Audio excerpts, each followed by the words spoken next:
പാമ്പ് കയറിയ കേസ് ഒന്നല്ല രണ്ടെണ്ണം നമ്മുടെ ഫിഷ് ട്രാപ്പിലാണ് കയറിയത്. ഞാനും മിലനും ഒരു പഴയ ഫിഷ് ട്രാപ്പിന്റെ അടപ്പ് ഒരു പൈപ്പിന്റെ രണ്ടറ്റത്തും സെറ്റ് ചെയ്തൊരു ട്രാപ്പ് ഉണ്ടാക്കുകയായിരുന്നു. മെയിനായിട്ടും ആരകനും മനഞ്ഞലിനും ഫീഡ് ചെയ്യാൻ ചെമ്മീനിനെയും ചെറിയ മീനുകളെയും ടാർഗറ്റ് ചെയ്താണ് ട്രാപ്പ് ഉണ്ടാക്കിയത്. രണ്ട് സൈഡിലും ട്രാപ്പ് വെച്ചിട്ട് പൈപ്പിന്റെ നടുക്ക് ടങ്കീസ് കെട്ടാൻ ഹോൾ ഇട്ടു.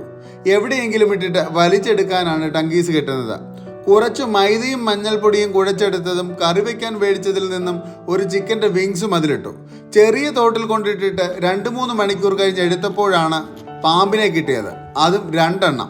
ആദ്യം വിചാരിച്ചത് മനഞ്ഞിലോ ആരകനോ ആണെന്നാണ്. പണി പാളിയാനെ പിടിച്ചിരുന്നെങ്കിൽ. ഇതിനെ ചേറ്റുപാമ്പ്, തൊണ്ടി, കണ്ണുപൊട്ടൻ എന്നൊക്കെ ഞങ്ങളുടെ നാട്ടിൽ വിളിക്കും. നിങ്ങളുടെ നാട്ടിൽ വിളിക്കുന്ന പേരെന്ന് കമൻറ്റ് ചെയ്യണേ. അതുപോലെ ട്രാപ്പ് ഇടുന്നവരൊക്കെ ഒന്ന് സൂക്ഷിക്കണേ. ഭാഗ്യം കൊണ്ട് ഒന്നും സംഭവിച്ചില്ല. കൂടുതൽ വീഡിയോകൾക്കായി ചാനൽ സബ് ചെയ്യാനും സപ്പോർട്ട് ചെയ്യാനും മറക്കരുതേ.